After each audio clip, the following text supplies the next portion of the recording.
ফেরাউনের স্ত্রী। এই মহিলা অনেক দামি মহিলা, মুসা আলাইহিস সালামের পালক মা। সুবহানাল্লাহ পড়েন। নিজের সন্তান ছিল না, সাইয়েদনা মুসা আলাইহিস সালামকে মায়ের মতো লালন পালন করেছেন। গোপনে গোপনে মুসা আলাইহিস সালামের উপর ঈমান এনেছেন। গোপনে গোপনে রাত্রিবেলা তাহাজ্জুদ পড়ে চোখের পানি ছেড়ে চাইতেন কার কাছে? ফেরাউনের বউ আর ফেরাউনের ফিনান্স মিনিস্টার, অর্থমন্ত্রীর বউ, দুইজন লুকিয়ে কালিমা পড়ে মুসলমান। ফেরাউন কিছু জানে না। সুবহানাল্লাহ। কি আল্লাহর খেলা! ফেরাউন লক্ষ লক্ষ বনী ইসরাইলের ছোট্ট বাচ্চাকে জবাই করেছে একটা বাচ্চাকে ঠেকানোর জন্য। নাম কি? মুসা। আর ফেরাউনের ঘরে আল্লাহ মুসাকে বড় করলেন। কোন সুবহানাল্লাহ! লুকিয়ে লুকিয়ে ঈমান আনলো। ফেরাউনের বউ আসিয়া, অর্থমন্ত্রীর বউ, দুইজন মিলে ফেরাউনের কাছে ঘটনা পৌঁছে গেল, খবর পৌঁছে গেল। ফেরাউন ডেকে পাঠালো। দুধের বাচ্চাকে নিয়ে ফেরাউনের অর্থমন্ত্রীর বউ হাজির।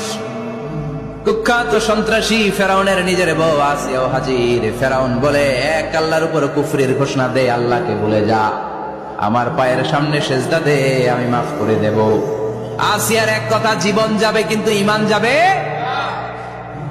ফেরাউনের অর্থমন্ত্রীর স্ত্রীরও এক কথা, যে আল্লাহর কাছে আমরা মাথা নত করেছি, পৃথিবীর কোন শক্তির কাছে ওই মাথার নত হতে পারে না।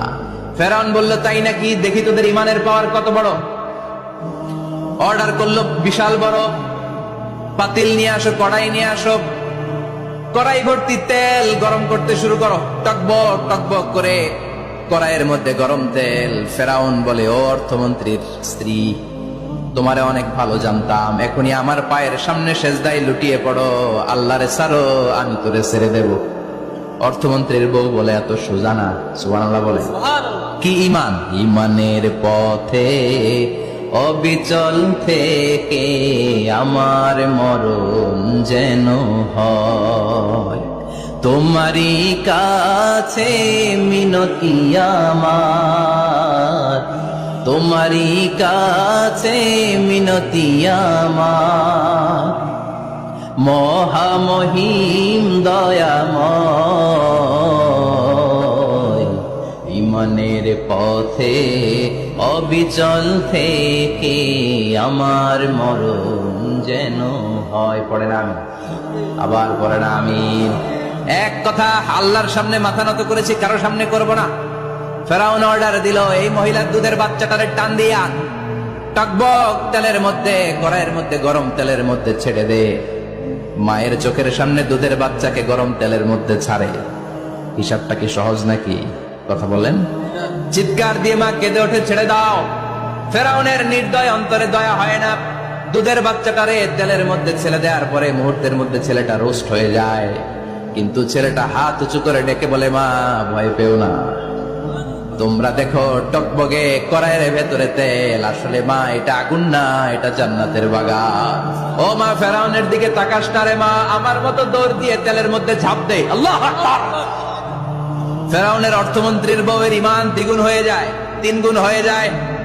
সে বলে, ফেরাউন, গোটা পৃথিবীটারে এক পাশে করতে পারবি, কিন্তু আমার মাথাটা তোর পায়ের সামনে নোয়াতে পারবি? ফেরাউনের অর্থমন্ত্রীর ওই স্ত্রীকে বাচ্চার পরে ওই তেলের মধ্যে ঢেলে দেওয়া হলো। ওই মহিলাটাও রোস্ট হয়ে যায়। বাকি রইল ফেরাউনের বউ আসিয়া। কি নাম? আসিয়া কিন্তু দৃশ্যটা দেখেছে, চাক্ষুষ মৃত্যু দেখেছে দুইজনের।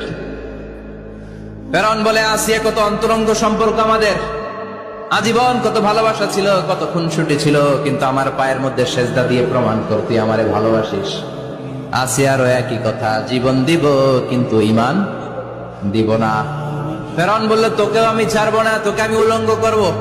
হাজার হাজার মানুষের সামনে আসিয়ার কাপড় টেনে নেওয়া হলো, তক্তার মধ্যে শুইয়ে তক্তার মধ্যে হাতে পায়ে পেরেক মারা হলো। হাতের এই পাশ দিয়ে পেরেক ঢুকে ওই পাশ দিয়ে বেরোয়, তক্তার এ পাশ দিয়ে ঢুকে ও পাশ দিয়ে বেরোয়, ফিনকে দিয়ে রক্ত বের করে। আসিয়া সহ্য করতে না পেরে ডেকে বলে, আল্লাহ, ফেরাউন থেকে তুমি আমারে বাঁচাও। এই দোয়াটা সূরাতুত তাহরিমে আল্লাহ সরাসরি কোট করেছেন, রব্বিবনিলি ইনদাকা বাইতান ফিল জান্নাহ, ও আল্লাহ মালিক, তোমার পাশে জান্নাতে একটা ঘর বানায়া দিও। এরকম একটা সঙ্গীত আছে না নাই? এই সঙ্গীতটা সরাসরি সূরাতুত তাহরিম আসিয়ার দোয়া থেকে কোট করা হয়েছে। পড়েন সুবহানাল্লাহ। মালিক তুমি জান্নাতে, তোমার পাশে আমায় একটি ঘর বানিয়ে দিও, একটি ঘর বানিয়ে দিও সে বিভীষিকাময় মহাদিনে, তোমার প্রতিবেশী করে নিও মালিক তুমি জান্নাতে, তোমার পাশে আমায় একটি ঘর বানিয়ে দিও, একটি ঘর বানিয়ে দিও। আল্লাহু আকবার। সেই 5000 বছর আগের দোয়া আজও আমরা তাফসীর মাহফিলে গান বানিয়ে বলি। 5000 বছর আগের কথা আজও আমরা কোরআনের আয়াত হিসেবে পড়ি। আল্লাহু আকবার। কি মাকবুল হয়েছেন মহিলাটা আল্লাহর দরবারে। আল্লাহরে বললেন, আল্লাহ শুধু তোমার ইবাদতের কারণে আজকে আমার এমন দশা উলঙ্গ হওয়া লাগলো, আমার হাতে পায়ে পেরেক ঠোকা হলো, আল্লাহ এখন গরম তেলের মধ্যে ছেড়ে দেয়া হবে, তুমি বাঁচাও। আল্লাহ বললেন, জিব্রাইল আমার জান্নাতারে আসিয়ার চোখের সামনে তুলে ধর। আমার আসিয়া দুনিয়ার বুকে থেকে জান্নাত দেখে দেখে আমার মেহমান হয়ে আমার কাছে আসবে।